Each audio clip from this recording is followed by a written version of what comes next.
We want to share with you a tough subject today, but it's one you need to hear, especially if you're a parent.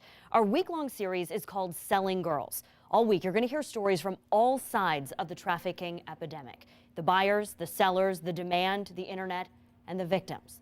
While a vast majority of those victims are girls, boys are also being trafficked every day. 10 News reporter Liz Crawford is here to talk about this disturbing trend. And Liz, this is really something that you don't think about. And here's the thing. I know that if you're at home and you're a parent of boys, you might be thinking, hey, this is something I really don't have to worry about. But that's really not the case. Where there's a demand, there is a business. And I'm telling you, we found out there are people out there looking for young boys to have sex with.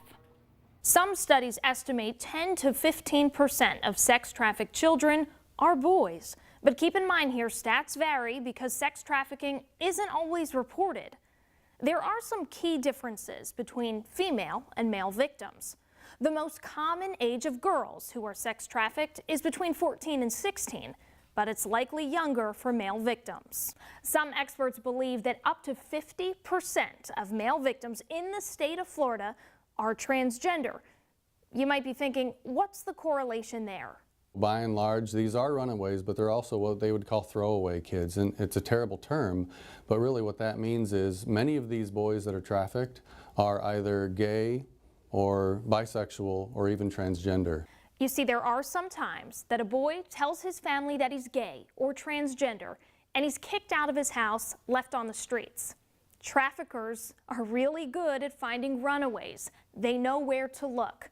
Next thing you know, the boy is selling himself for things like food, possibly drugs, a place to stay. And the business model is also different from male to female victims. The girls are manipulated and they tend to love their pimp. The boys don't always have a middleman. They're on their own, using sex as a means to survive. They believe that they're the ones in control. So they're on the street, they don't know where else to go, they need food, they need clothing, they need shelter, maybe they want drugs, and so they themselves believe that they're in control of the situation and engage in that sexual transaction. Yeah, and here's the part that we really can't stress enough. Even though there's not a middleman, there might not be a trafficker, these boys are still victims because they're minors. So adults are out there taking advantage of young kids. That is the reality.